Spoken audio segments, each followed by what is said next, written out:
Diolch. Okay, so yes, croeso pawb. Welcome to this Wen Cafe on the local government election hustings on gender equality.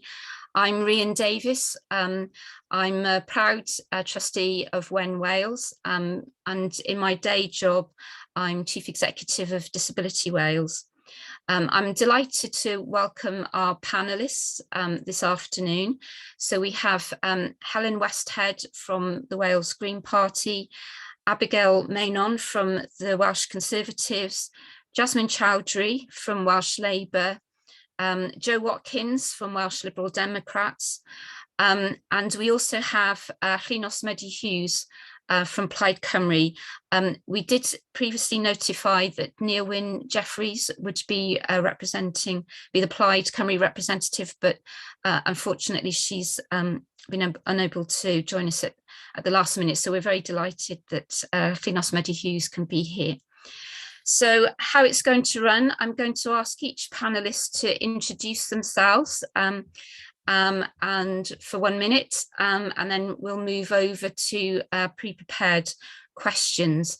So Helen, please could we start with you? Helen from the Wales Green Party. Yeah. I'm Helen Westhead. I'm here today representing Wales Green Party in my capacity as Deputy Leader, where I've been recently elected. You also might recognise me from the Senedd elections last year, where I stood for South Wales Central, and I'm also standing as a candidate in the local elections next week. I'm standing in the footsteps of a legacy of strong Green female leadership. All levels of politics, from Westminster, Europe, House of Lords, down to council level. And those female leaders have really been able to demonstrate that social justice and environmental justice are two sides of the same coin, have been delivering real solutions to the issues that we face today in today's society. But I also believe that these are structural issues. Grown-up collaborative politics, working together, is the only way to tackle these and to get real progress in Wales. So really looking forward to this discussion. Thank you. I think that was just about a minute, so thank you, Helen. I'm now delighted to ask Abigail Maynon to introduce herself. Thank you, Abigail. Thank you, Rhian. I'm Abigail Maynon. I am the Welsh Conservative candidate standing in the elections for Bodderwydden, which is based in Denbighshire. I am presently the Deputy Chairman of the North Wales Conservatives and stood for the North Wales area in the Senedd elections and in the seat of Allen and Deeside.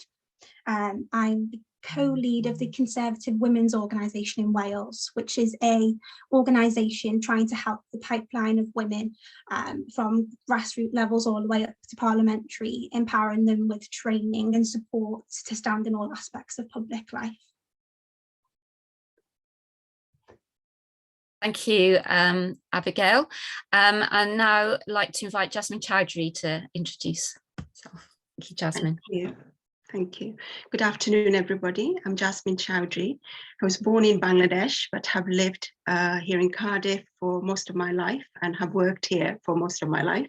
I'm a single mother of 2 teenage boys who are also born in Cardiff and are very proudly describe themselves as Welsh and staunch feminists. So throughout my life and my professional roles and my voluntary work and the campaigning, it's all been driven by the desire for social justice and the determination to tackle inequalities. I was shortlisted for the parliamentary election from Welsh Labour in Cardiff Central in 2015. I'm standing as a candidate for Welsh Labour in the Canton Ward in Cardiff this time for the local elections next week. Because I strongly believe we have to be actively involved to bring about this positive changes and in creating the kind of society we want to live in. Thank you, Jasmin. And we move next to Jo Watkins. Welcome, Jo. Thank you very much. Hi, I'm Jo Watkins. I'm the Liberal Democrat representative here today, and I am currently the leader of the Liberal Democrat group on Monmouthshire Council. I also stood in the Senedd 2021 elections for South Wales East. And I'm really passionate about trying to improve democracy, and that means by improving the level of representation, both for women, people of diverse backgrounds, and something I've been working on quite hard at council level is in terms of encouraging young people to take a much greater active role in our democracy, because that's really important to me. I'm also the Deputy Manager of Caldecott's Food Bank, a role I took on during the pandemic. And so I really do have a great concern for the issues of poverty, and in particular food poverty, but also the way that the cost of living crisis is affecting our society at the moment. It's a really fundamental thing that we need to get to grips with. I'm a mum. I'm a mum of 2 children. One of my children has a disability and the other one is adopted. So the issues of social issues like this are really important to me and are something I have quite a bit of impact with. Thank you. Thank you, Jo. And finally, Llinos Medi Huws. Can I just check that the translation is on before I go? Yes, sorry, and that's forgive me, I should have said that at the beginning. We do have Davies is providing translation for us, and I think it has been switched on. So it's at the bottom, it's the bottom little button. So diolch Llinos. Thank you. Good afternoon. I am Llinos Medi, and I'm leader of Anglesey County Council since 2017 in the name of Plaid Cymru, and I was the first woman to lead the County Council in Anglesey, and one of the youngest leaders to lead a county council, and one of... A fi di'r unig arweinydd yng Nghymru sy'n cario portffolio gwasanaethau cymdeithasol. Felly dwi yn herian bod yn cymryd lot o ddynion i wneud job un dynas yn Sir Fôn, ond mae o'n golygu bod ni wrthi ar y lliw ar y materion sydd yn bwysig i fi, sef gwasanaethau cymdeithasol, cyfiawnder cymdeithasol hefyd, a hefyd wneud yn siŵr bod pobl ifanc yn cael llais. Dwi'n bencampwr plant a phobl ifanc y cyngor, ac yn sicrhau bod materion pobl mwyaf bregus yn y cymdeithas yn cael y llais haeddiannol mewn penderfyniadau. Mae hynna'n bwysig i fi. Felly dwi hefyd yn sefyll eleni yn yr etholiad, a dwi'n sefyll mewn ward aml aelod, a mae gen i fi 2 ddynas yn sefyll hefo fi, un yn 27 ac un chydig yn hyn, dwi'n dweud. Felly mae o dal yn bwysig i fi bod y grassroots politics yna efo lleisia merchaid o bob oedran hefyd a bob cefndir. Felly dyna chydig amdana i. Diolch. Diolch yn fawr, Llinos. So you can see, as you can see, we've got a great range of experience on our panel, and I think some of the issues that they've already touched on, I know, will be coming up during the questions. So, and just to remind you, if you'd like to tweet your views and comments, you can do so on #WhenCafe and tag @WhenWales in any tweet. So we've got a list of 6 prepared questions. So I'm going to go through those and ask each candidate in turn to give a 1-minute response, and then we'll move over to the second session of the cafe, when there will be questions either pre-submitted or if you'd like to post them in the Q&A chat, we'll have a go at those. So the first question is, we know that women are more likely to experience poverty. Now the cost of energy to heat and power our homes is skyrocketing, pushing millions more people into hardship. What would candidates do to address fuel poverty and make homes more energy efficient? So, Helen, could we start with you, please? Thank you. Absolutely. So the cheapest energy bill is ultimately an energy bill we don't need to pay, because our houses are warmer, better insulated and more comfortable to live in. So when we put well-being at the heart of our housing stock, we could really make an improvement generally to our standards of living, but also reduce our energy bills. The government missed a huge opportunity here in canning its mass retrofit programs, and Greens have taken that. That's what we stand planned for, but also have been delivering that at a local authority level. But if they had proceeded in the programmes of about 5 years ago, we'd already be saving on average £200 off our energy bill. So this is the only sustainable long-term solution that delivers relief to the crisis, both now, this needs to be done immediately, but also is more long-term sustainable. Also like to point out that the government's energy security strategy is completely incompatible with its net zero commitments. And the cheapest form of energy generation is onshore wind, not waiting on projects in nuclear that are going to take a long time to build and are very expensive. So we've got that long-term outlook too, to make sure that our energy supply is both cheap, local, and less vulnerable to the global political instability that we're seeing now. Thank you, Helen. Abigail, please could you respond to the same question? Thank you. Sorry, could you repeat the question properly? Yes, of course.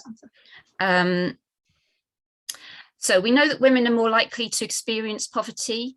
Now the cost of energy to heat and power our homes is skyrocketing, pushing millions more people into hardship. What would candidates do to address fuel poverty and make homes more energy efficient?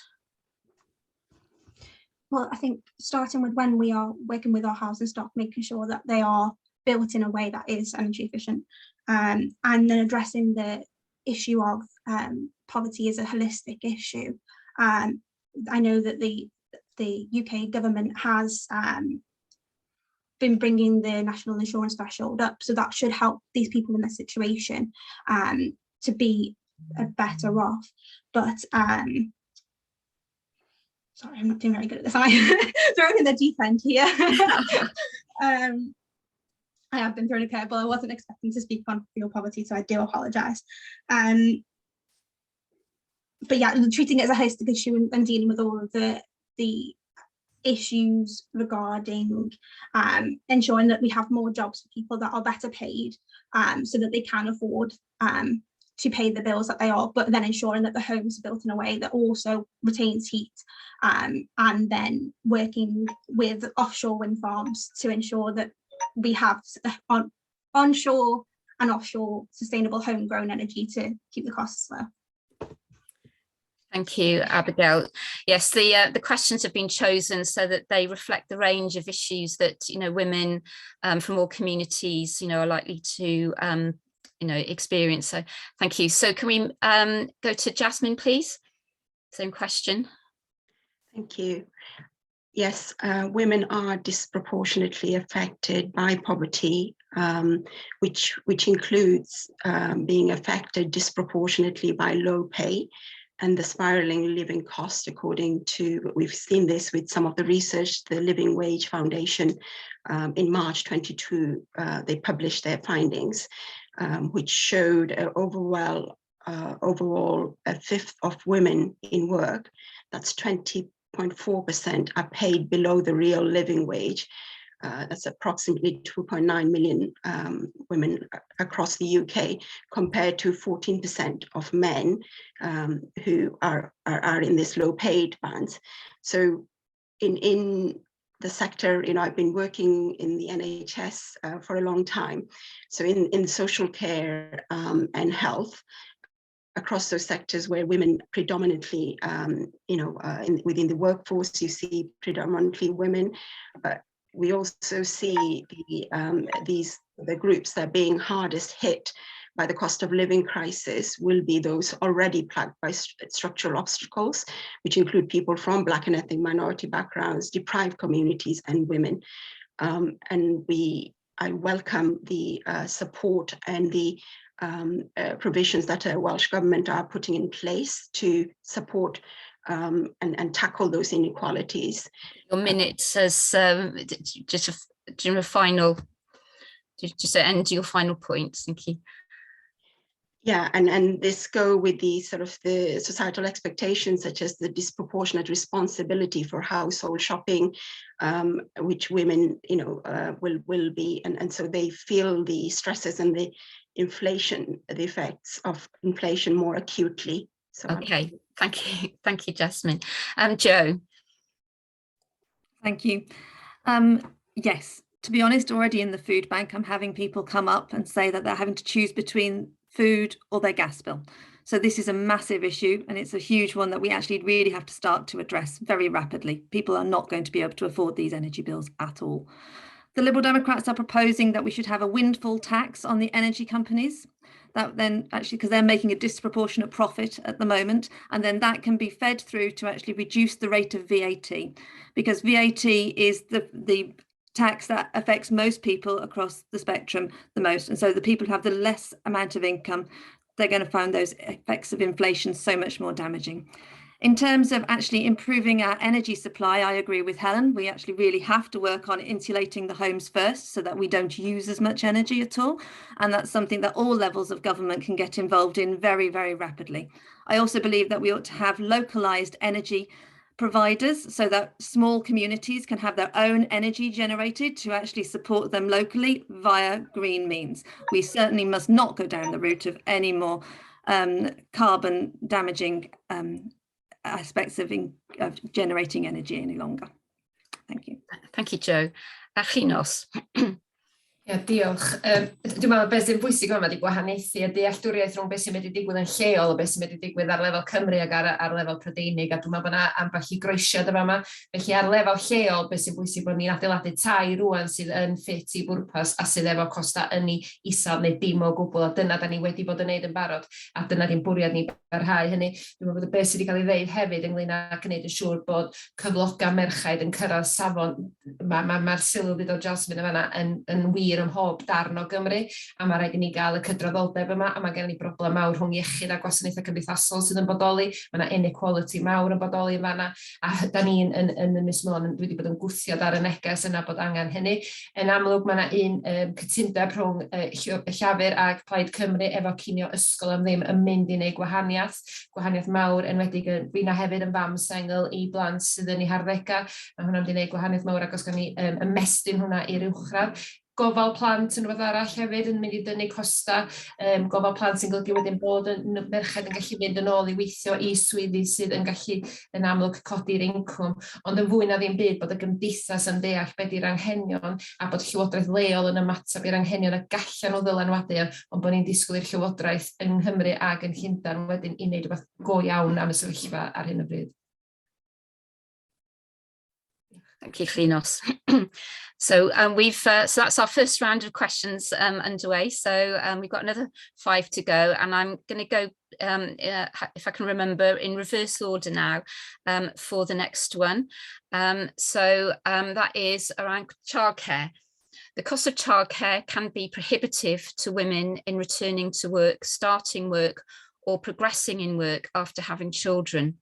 Free childcare provision will start from 2 years old for working parents, but provision is patchy. This is especially true for childcare outside core working hours in rural areas and for disabled children. What would your party do to improve childcare provision in your local authority? So, Llinos, could we start with you, please? Yeah. Mae hwn wedi bod yn rhan o manifesto Plaid Cymru ynglŷn â rhoi gofal plant am ddim ers nifer o flynyddoedd a wedi bod yn hyrwyddo hynny. Da ni hefyd ar lefel lleol yn barod yn ystod y 5 mlynedd o fod mewn grym wedi bod yn rhoi cynlluniau gofal plant mewn ysgolion ar yr ynys. So mae hynny'n gynlluniau sydd allan i oriau ysgol ac yn ystod y gwyliau. Mae cefnogi busnesau bach neu'r ysgolion yna i fedru gwneud eu cynnig y gofal, ond hefyd sicrhau bod gennym ni ddigon o ddarpariaeth gofal mewn ardaloedd gwledig. Mae hwnna'n rhywbeth da ni wedi bod yn gwneud ac yn parhau i hyrwyddo mewn ardaloedd gwledig bod na childminders ar gael, dio ddim yn gorfod bod drwy'r adag yn creche ac yn nursery, a bod ni yn gwneud audits blynyddol ar yr darpariaeth gofal na sydd yna a wedyn yn cefnogi yr hynna. Mae gennym ni hefyd ardaloedd dechrau'n 10, lle mae yna gynlluniau gofal y fanna, a mi fysa ni eisiau gweld ardaloedd fel yna'n cael ei ehangu gyda cefnogaeth y llywodraeth a gwneud hynny ar lefel lleol yn hunan.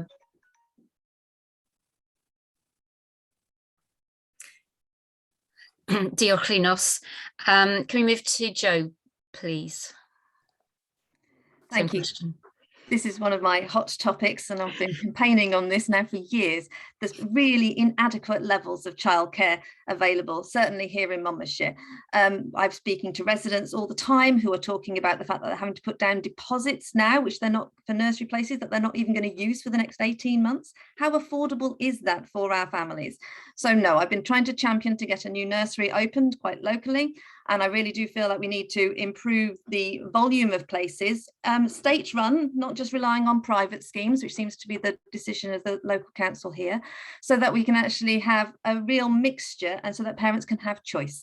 It's really important that we have provision all the way through, from the very earliest children all the way until they're in school, and then the after school provision as well. As the parent of a child who has disabilities, I also know that the childcare vanishes at the age of 11, when your disabled child is not then going to be independent and living on their own. And so parents then have that impossible task of juggling the situation of what do you do with your 11-year-old when you have to go back to work, when you have to still be in work rather. And this needs to be addressed fundamentally. Sorry, I've run out of time now. That's okay. I know, a minute goes like a second, doesn't it? Thank you, Joe. Jasmin, same question.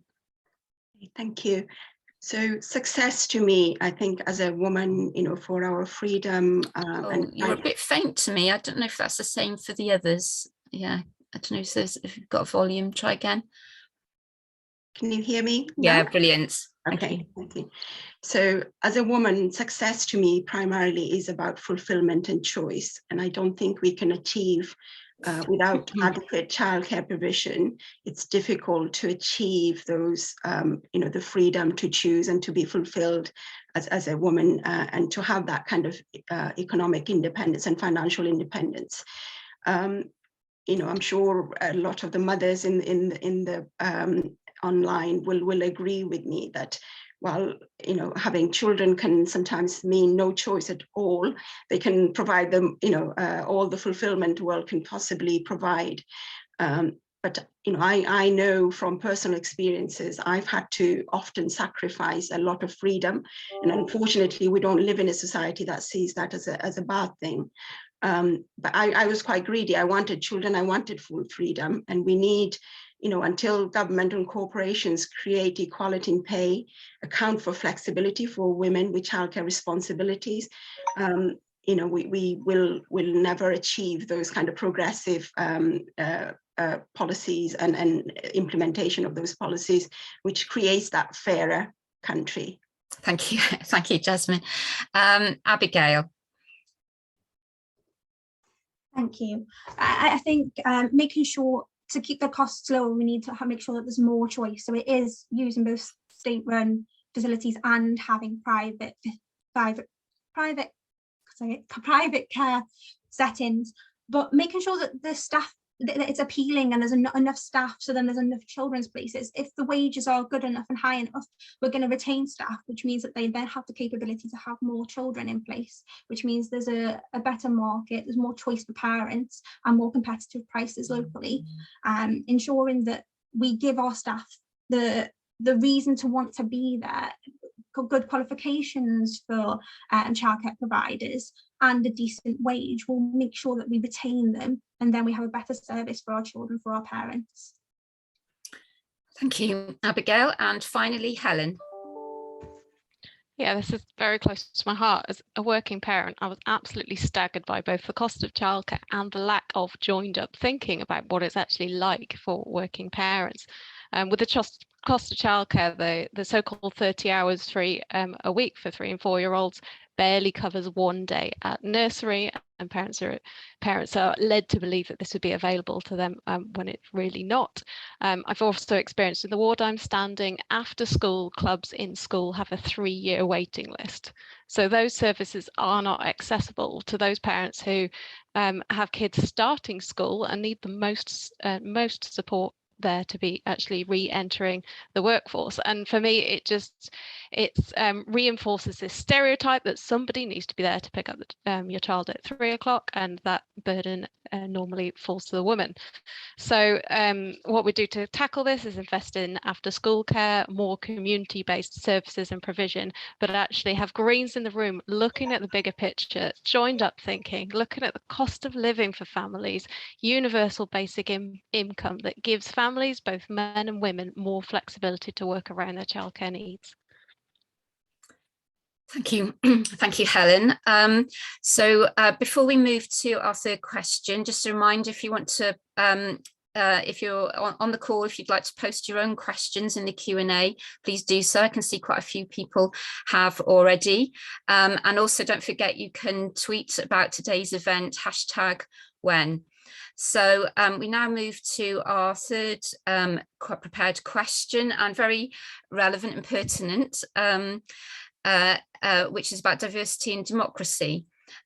Last year, the Welsh Local Government Association agreed the Diversity in Democracy programme, seeking to ensure council chambers are more representative of their communities following these elections. However, research from ERS Cymru has shown that only 33.5% of candidates running across Wales in these elections are women. And we don't even have data on other protected characteristics. Will your party commit to positive action to achieve gender balance and greater diversity in candidate lists?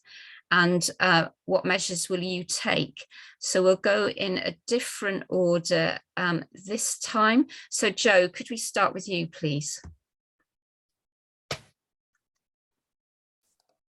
Certainly. So this is a really important issue, and one that I've been working on basically since I got involved in politics, trying to improve our representation, trying to encourage more and more women to take a role. And certainly I spent a huge amount of time in the run-up to these elections trying to persuade women to stand. Actually, I tried to persuade women to stand of all political parties as well, so I might regret that next Friday. But I was fairly successful with some of them.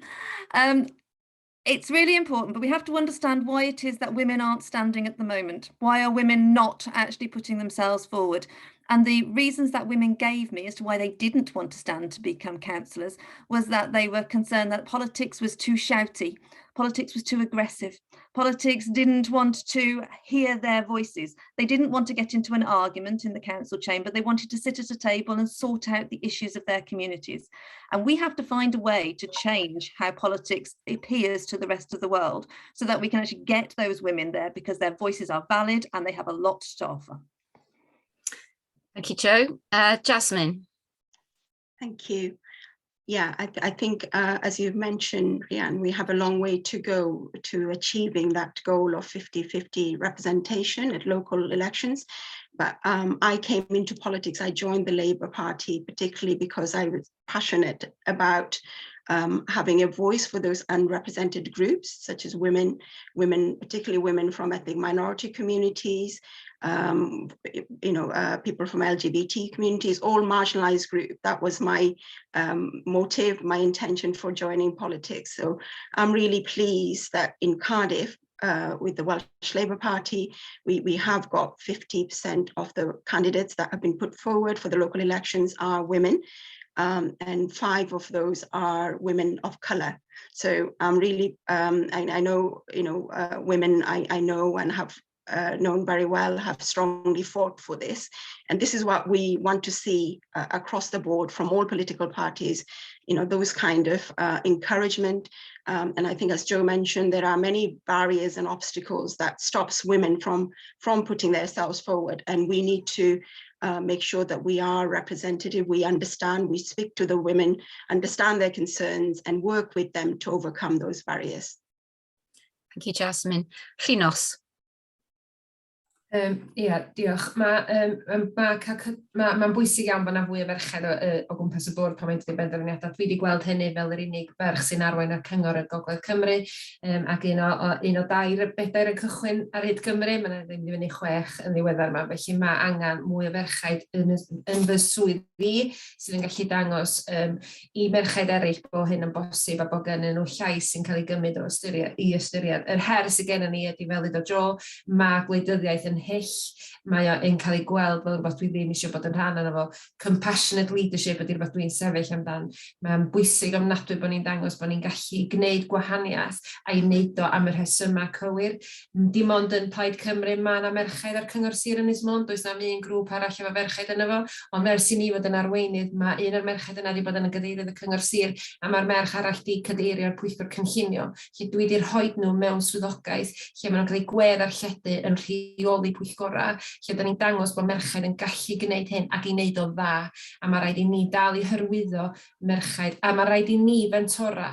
Mae'r merch 27 sy'n sefyll efo fi eleni yn cael ei mentora gyda fi, a dwi'n cymryd hwnna'n gyfrifoldeb arno fi i ddiogelu hi yn y cyfnod anodd yma, achos yn anffodus mae bobl eisiau taflu bob dim at merchaid, a dwi'n teimlo bod o'n anheg, a mae'n cymryd bobl dewr fel ni sydd yma heddiw i siarad allan am hynny ac i ddiogelu y genedlaeth nesaf o ferchaid gwych sydd ar y ffordd. Diolch, Llinos. Helen.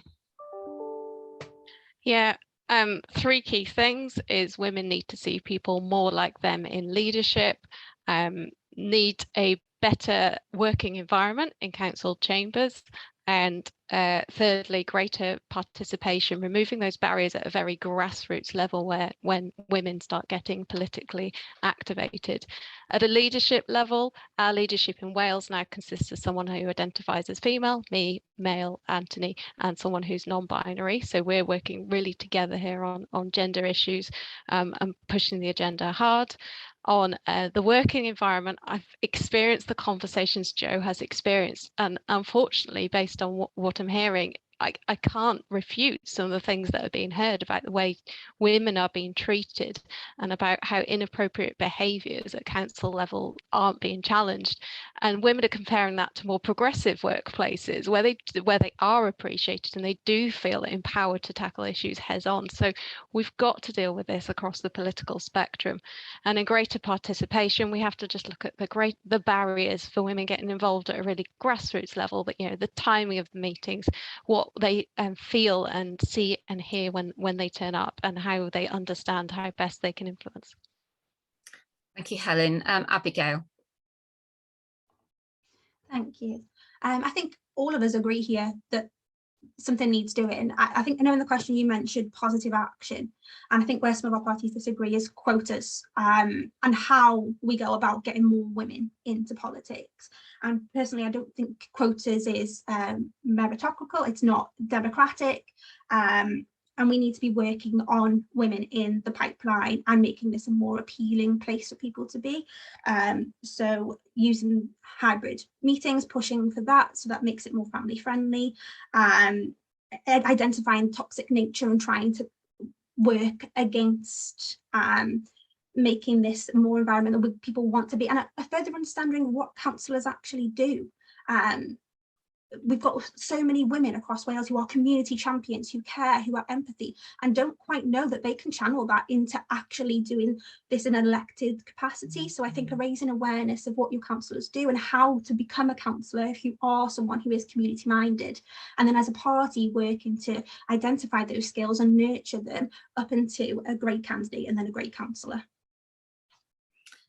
Okay, thank you. So a range of thoughts there on how we would go forward on this issue, but as the third of women, only the 1/3 of women candidates who are women standing, is so we're really thrilled that you're all here with us today, and such a wealth of talent and experience amongst the panel. So we've reached the halfway point in terms of our questions, and so we're now looking at one about the role of care work. So the question is, the pandemic has demonstrated that care work is the backbone of our society, yet this work has been underpaid and undervalued, with Black, Asian and minority ethnic women being overrepresented in the worst paid roles. The real living wage is an important step forward, but we believe that more needs to be done to recognise the importance of care work and improve care outcomes. With this in mind, what is your party's plan for social care services in your local authority? Jasmin, could we start with you on this one, please? Thank you. Yes, you're absolutely right. Oh, you're faint. You've gone quiet again. Fine. Can you hear me now? No, it's still a bit quiet. Any better now? That's brilliant. Okay. Thank you. Yes, the burden of, and this is universally, I think, of unpaid carers and women carrying out sort of social care, providing care to people, it falls disproportionately on women. So I welcome the Welsh Government's support and the sort of real living wage for across the sector of social care and health. I think that as a nation of sanctuary, for example, we're seeing increasingly refugees, who are coming from, or among the Ukrainian refugees, it's largely women and children. So we know that there is a greater need, and Wales has an aging population. So it's critical for us to sort of continue to recognise a huge contribution the unsung heroes, the unpaid carers make to support the NHS and social care provisions, and we need to value and recognise their contribution in Wales. Okay, thank you. Helen. Absolutely, agree with the points made by Jasmin there. We do need to better value those providing social care. Our local manifesto in Cardiff is based on a city that cares and put caring at the heart of decision making and our communities, making sure that they get the pay, but also the recognition that they deserve. And unpaid care is a huge part of this. It's absolutely essential that we increase the support given to caregivers. And this isn't just about cash payments. This is about the institutional support and mechanisms and support that they can call on in those times of need, going through really difficult times like the pandemic. Our care services themselves are crumbling, but so are our people and our families that are providing care for those in need. And finally, ensuring that those involved in care are participating in the process and actually have a say on the services that they require. Yes, I'm entitled to say nothing about us without us there. Exactly. Thank you. Jo. Thank you very much. Yes, it's a massive problem. Monmouthshire is actually quite an elderly county, so the issue of care in our community for the elderly is actually really, really important, and one that we discuss a great deal. The challenge is definitely in terms of recruitment. It's really hard to recruit people, especially when you can get a job doing something else, which is not as challenging sometimes, and you can get paid more money for it. So genuinely, I think we're going to have to look at how much we pay for these services. We are going to have to look at how we make the package more attractive to people to encourage them to work in this field, which can be really important. I've spoken to lots of elderly people on the doorsteps in the last few months, and they really value having their carers come in and look after them, and they enjoy the social interactions as well. I think we also need to look at respite care for our unpaid carers, and that's across the spectrum of age and disability as well. So I know in the pandemic, a lot of those respite care services really went down, and there was a lot less of them available for people. So we're going to need to really improve that locally. It's a big issue for some of the local families. Thank you, Jo. Abigail.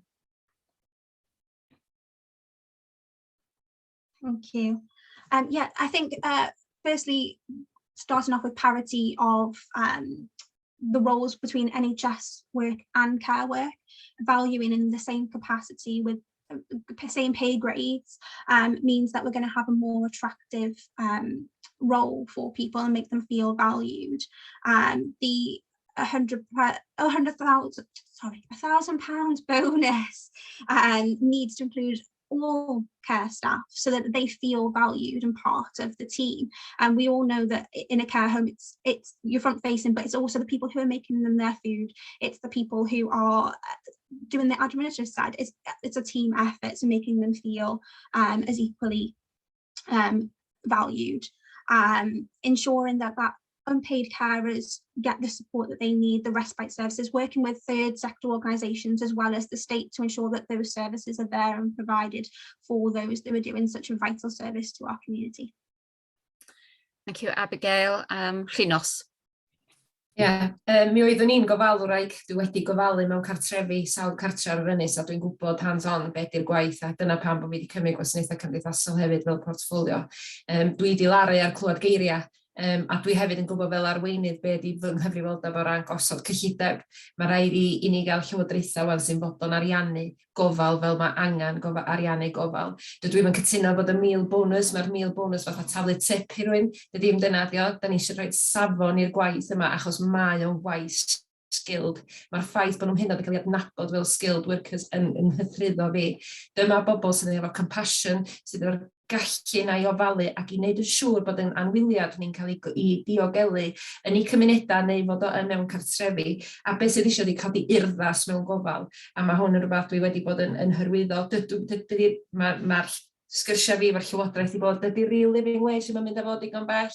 Mae angen i ni gael y drafodaeth yma ar sut ni'n uwsgilio, hefyd sut mae yna career pathway mewn gofal a iechyd, a dyna'r fath o bethau dwi dal yn mynd i fod yn gweiddi amdan, ond mae angen i'r llywodraeth achos da ni'n gyfrifol am rhedeg gwasanaethau'n lleol ar y gyllideb sydd wedi cael ei roi i ni.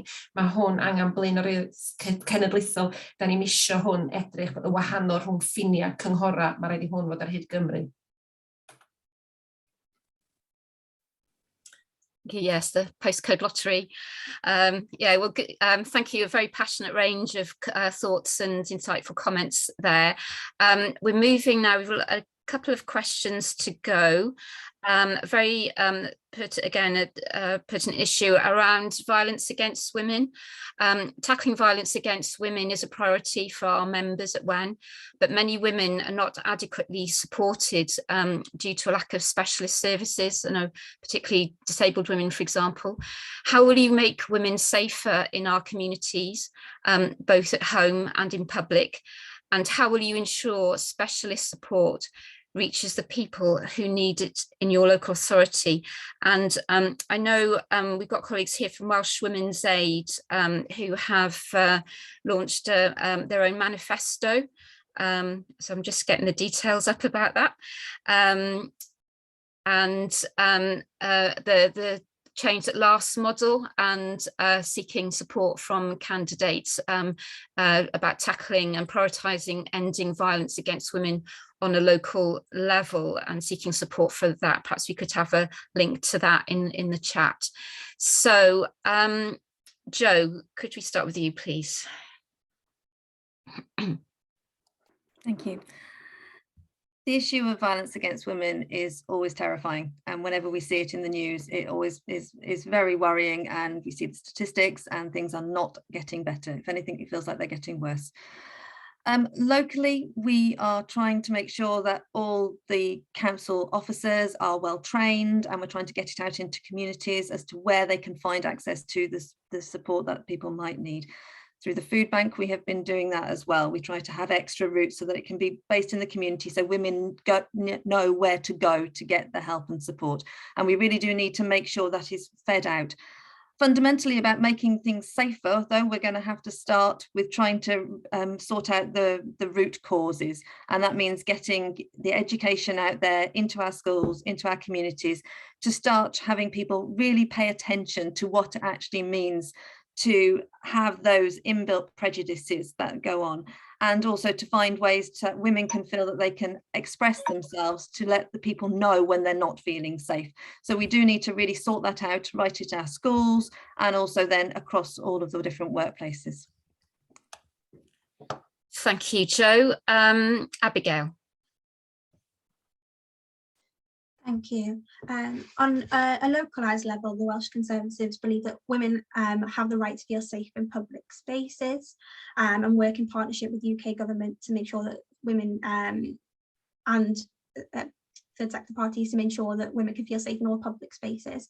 They, on a national level, this needs to be enshrined into law and support the United Nations Convention on the elimination of all forms of discrimination against women. Sorry, had to read that then to make sure I said it right. But ensuring that women have safe space, working with organisations such as the ladies that you just mentioned here today. I'd love to hear more about that, to make sure that women feel safe, that domestic violence is entirely and fairly eradicated from our society. Thank you. Abigail, Llinos. I think number one, we need to recognise that not everybody in society understands violence against women. That's you're a bit quiet, Llinos. Okay, can you hear me now? Yes, that's it. Yeah. Okay, I think we need to make sure that everybody in society understands violence against women. It doesn't happen to us, it doesn't happen in our communities, the sort of dialogue that I hear. So since, and especially during COVID, we knew that this was an alarming time for people to get support, and we needed to make sure. So we actually had a campaign locally where we had leaflets sent out in every direction.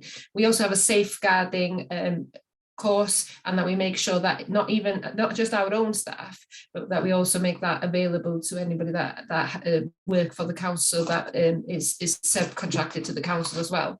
And thirdly, make sure that the services are joined up. Education, housing, social services, that they're all joined up and they're speaking together, so that we know that we get that intelligence of what's happening in our community, and then making sure that we have the finance and the ability to look after women and get them through this difficult time. It's and to me, violence against women is getting worse. It is getting worse, and there's something drastically wrong at the moment where we're unable to teach our young women and our young men of equal rights and equal opportunities and equal respect. And we need to be carrying on that campaign, and that's just me carrying on what we've already been doing here as an island.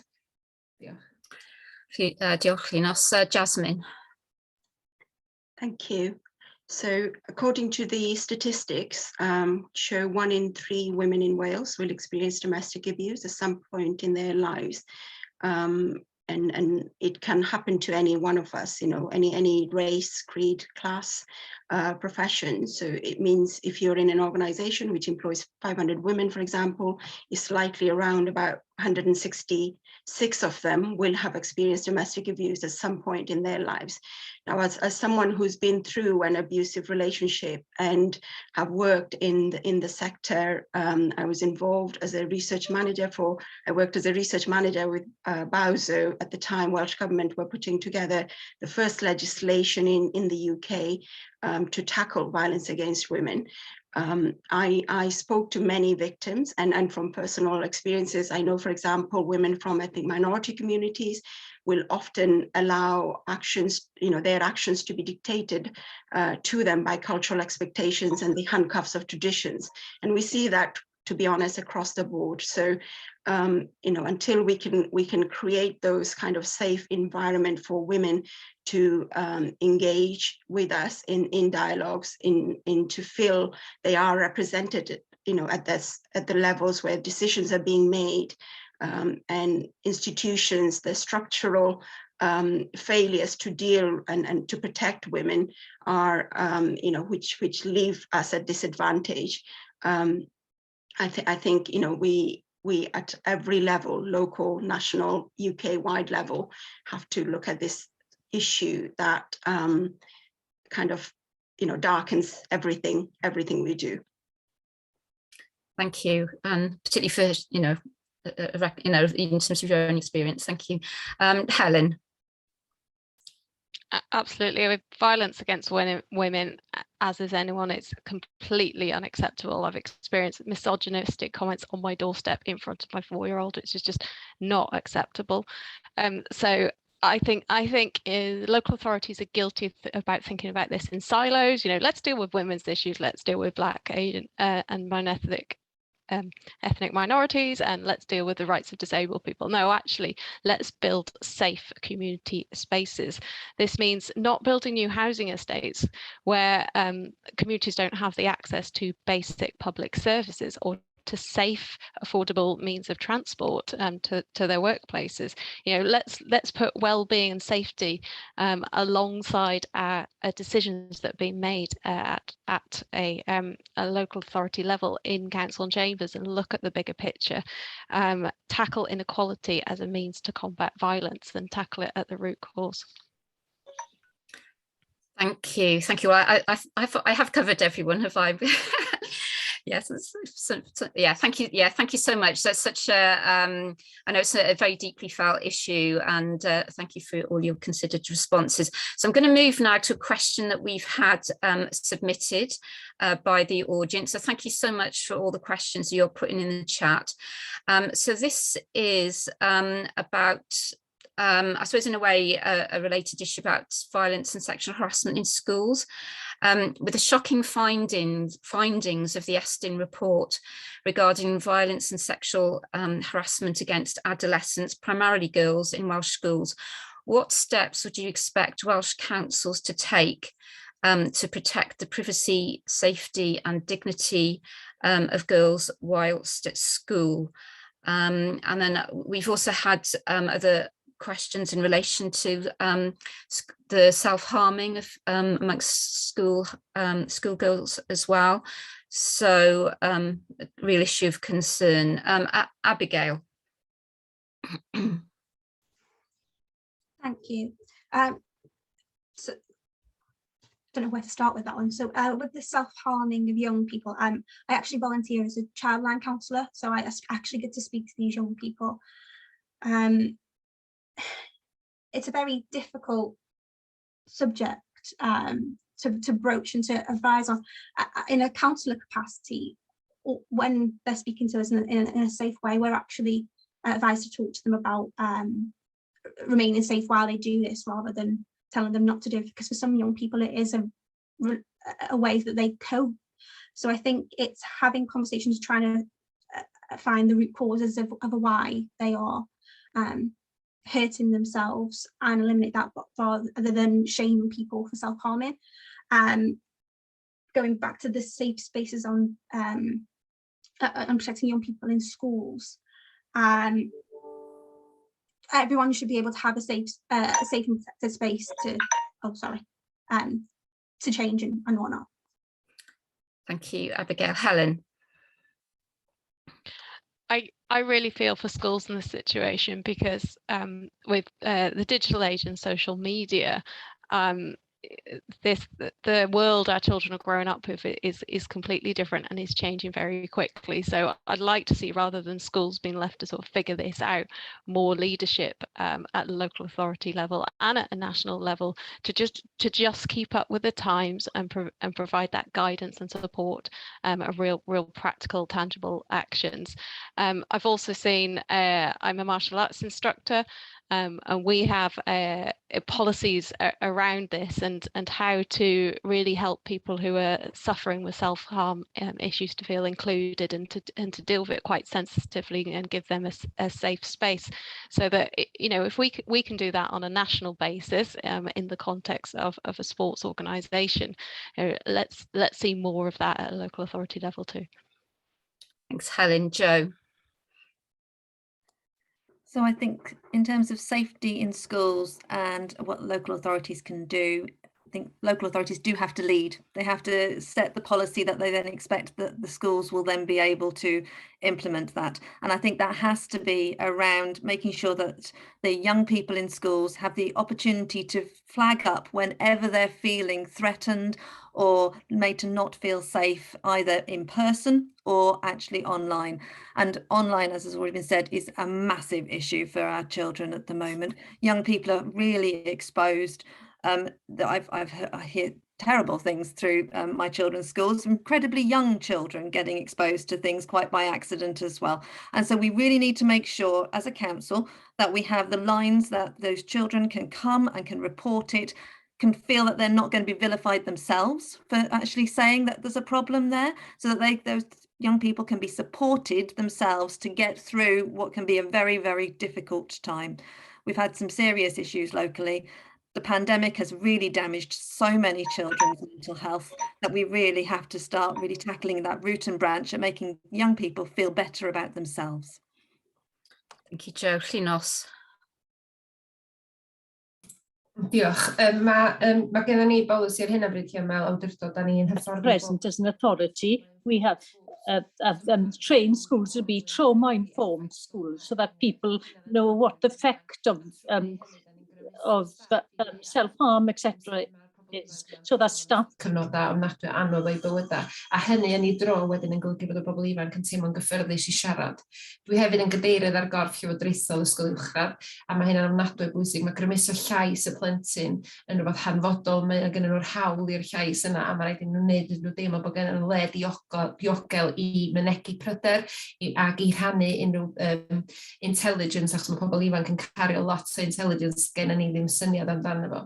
I gwneud y sefydliad yna'n sefydliad sydd yn deall plant o bobl ifanc ac yn rhoi anghenion nhw, ac hefyd eto yn gwneud yn siŵr bod eu llais nhw a bod yna action ar ôl eu llais nhw, bod ni'n dysgu o gwersi ac yn grymuso merchaid ifanc a pobl ifanc fel ydych chi gyna i wybod beth sy'n iawn a beth sydd ddim yn iawn, a bod nhw'n gweld hynna'n gymdeithas hefyd, bod ni'n gosod disgwyliadau ar yn hynna'n i barchu'n gilydd. Diolch, Llinos. And the last answer, I think, to Jasmin. Thank you. I think paramount. Oh, you've gone quiet again. Can you hear me now? Bit loud. I think can you try again? Any That's better it. now? Okay. Oh.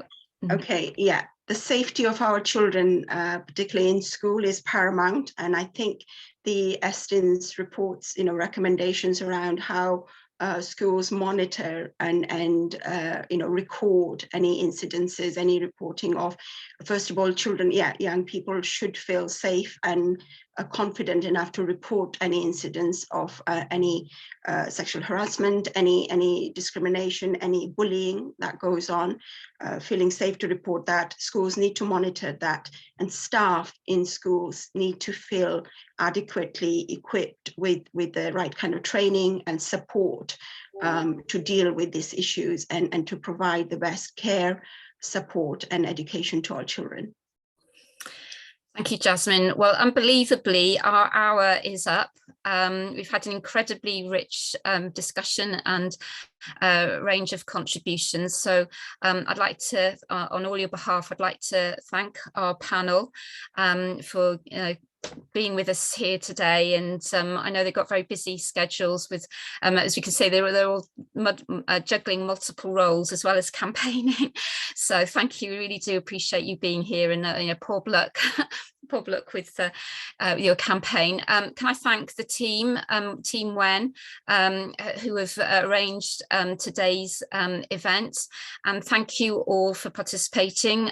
Sorry if we didn't get your specific question, but I think we have covered a huge amount of ground, and I think we'll all watch with interest the outcome of the elections next week, and look to see the shape of our local government in the future. So diolch yn fawr iawn, diolch am ddod, and enjoy the rest of the day. Thank you.